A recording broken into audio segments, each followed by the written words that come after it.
ชายคนนี้มีชื่อว่ามิกแล้วเป็นคนเกือบดีตั้งใจเรียนเป็นคนที่เคยมีความหัก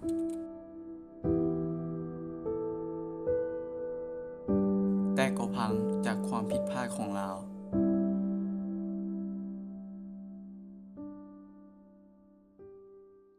3 เดือนก่อน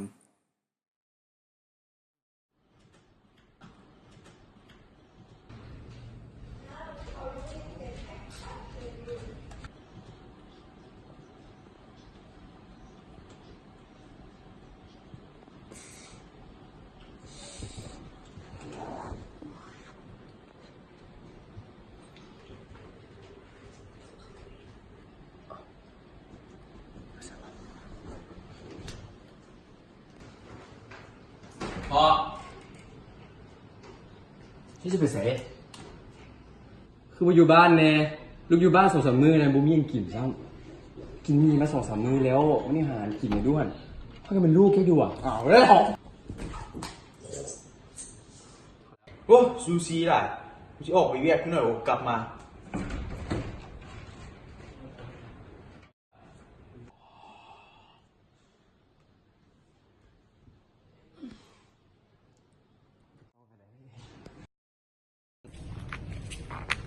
เอ้า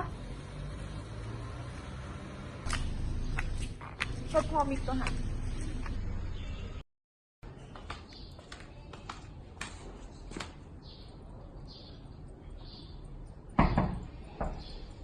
Good ball, Aubameyang here. In on goal, can he finish? First place. โคตรหอม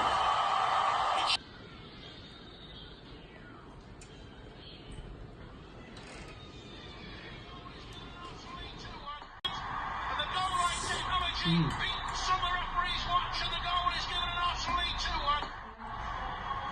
Good shot. Aubameyang. Good double basket. ฮัลโหล เม่ ส่วนนี้มันเมย์แฟนของมิก เป็นนอกพี่บอกน้อยอย่าง เขาอยู่ไหนคือบ้านเนี่ย Aubameyang was offside. ฉะนั้น เบิ่งจะเป็นบาท ตัวอย่าง มันเซลมิกนะ ม บอกว่ามันเซลเอ้าเห็นโซเป็นอย่าง เดี๋ยว เป็นอย่างเดี๋ยวพาสเตอร์มาติดให้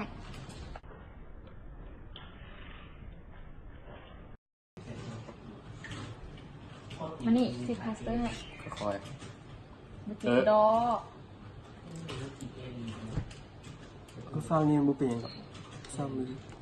ฟังนี่พี่นะ ปลากินพ่ออีกละกินตลอด ค่อย เอ้านี่ ๆมันโบเจ็บหน้าอย่างเช้า จ้ะใช่ กินแล้วละ อืม มันจะเป็นล่างให้ แล้วก็ซิเมือเด้อ เมื่อละ แม่สิให้ มาสามีนี้ แม่น ท่ะ ความหักของเราอาจจะมีความสุข แต่ว่า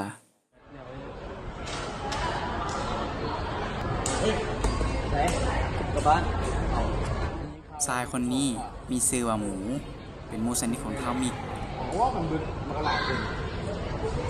ก็เป็นบริวิแข็งแรงดีเดี๋ยวจะบอกตามปกติแหละกระแบกออกนี่เพื่อนเดี๋ยวติดต่อบ้านก่อนมันเป็นอย่างกับแฝงมันกับพี่เป็นกระโปรงมันเก่าร่างกดกันตรงยันของไทยตัวที่เว้ยเฮ้ยไปแล้วนะตอนนี้เร็วอ่ะไปร่างกันเลยนะ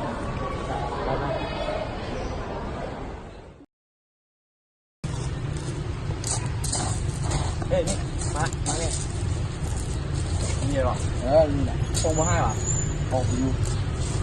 ทำมาทีเดียวเอาเร็วนี่เฮ้ยเรื่องพวกนี้เป็นการขายเที่ยงเย็นมีเป็นเลยอ่ะมีอะไรนี่เนี่ยไม่ต้องแซ่บๆอย่างนี้ไปแล้วมันได้กินเยอะที่นี่ไหนที่นี่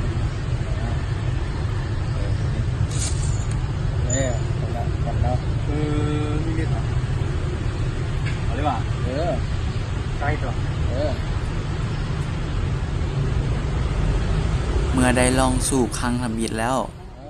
ก็จะมีครั้งต่อๆไปอีก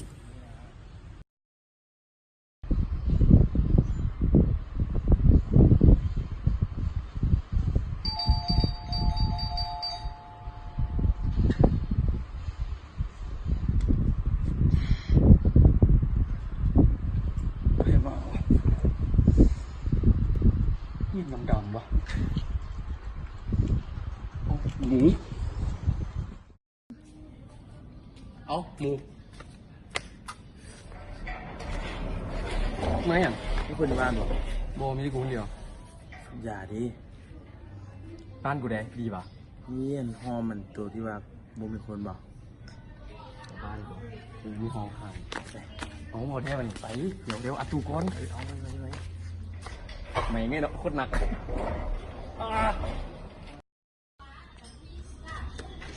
คนนี้แหละได้แล้วอ่ะ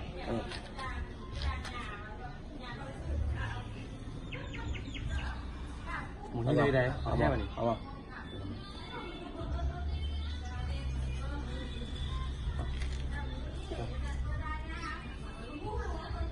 คนแถวบ้านกูเห็นเลย เดินดอกมีคนแล้ว เสียงเพลงมันจะสวะ จะเปิดในบ้านแล้วมันเซลไม่ได้หรอกไปจะชุดกันแล้ว ไม่ไหนใช่ไหมที่เก่ากันแหละ ก็สุดเลย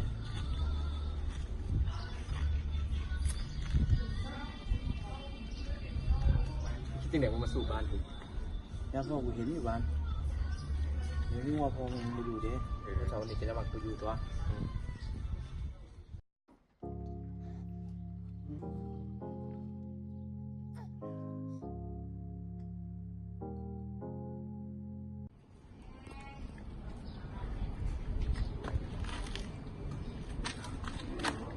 เราก็เลย กำลัง หมูเดี๋ยวจะสูบไปดูจะกล่องเลยขอหน่อยกล่องเดียวนะ เอาไปเลยซะแล้วกูซื้อไหม พอแค่ป่ะ ระวัง เจอกันสูบแล้วเป็นวินเลย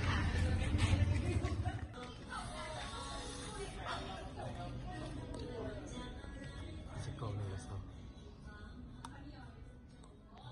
เมื่อเราได้เริ่มกับสิ่งที่บุคคลลอง มันก็เฮ็ดให้ชีวิตของเราต้องเปลี่ยนไป เมื่อคนที่หักเราที่สุดกระทนกับสิ่งที่เราเฮ็ดบ่ได้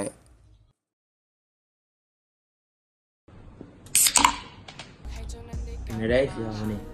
กูมามีหยังได้แต่ กูมีเองดอกแฟนกูเป็นหู้เนี่ยกูสูบยา ไปสนมีหยังผู้หญิงบ่มีคนเดียวในโลก กู ผู้หญิง หัก มี เขา เป็น ร้ ร้ อ อย ยเป็นล้านคน นี่คนใหญ่กูนะ โอ้ยมึงก็หน้าตาดีอยู่กับวนขี้เฮอขี้หายน้ำเจอเนาะแม่มึงก็หาไม่ก็ได้ผู้หญิงน่ะเฮ็ดตัวดีๆขอมาหามึงดอกถ้ามึงมีเงินนะอันนี้บ่ผิดมึงเชื่อคุณจิตเต้เท่าใจสิ่งนี้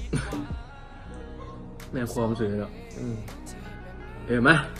สมผู้หญิงคนเดียวไม่สนใจแม่ดอกมาสู้ตำ ตาม เอ้ย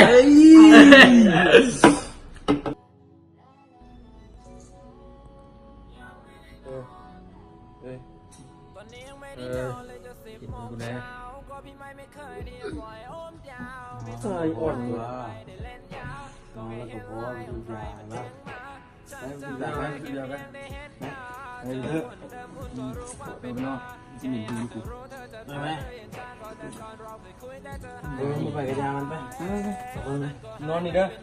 บุกคออ่อน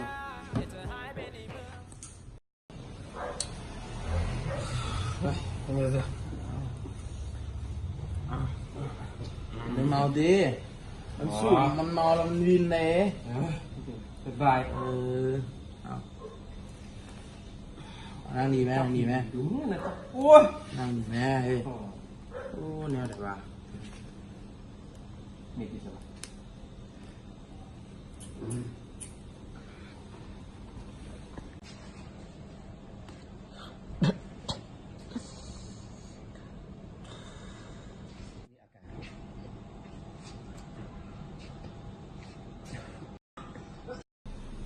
มวน ไปสู่มานะขอบใจคุยเลย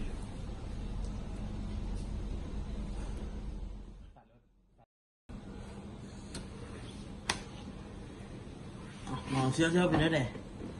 เนาะโอ้นี่เลยไอ้เข้าไปนอนโอ้ถูกตีนตะขาบข้าง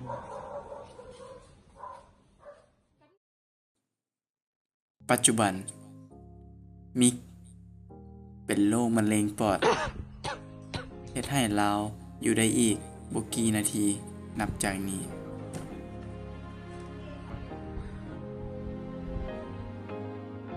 I've been on the low, I've been taking my time.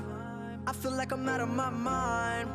It feel like my life ain't mine. Who can relate? Woo! I've been on the low, I've been taking my time. I feel like I'm out of my mind.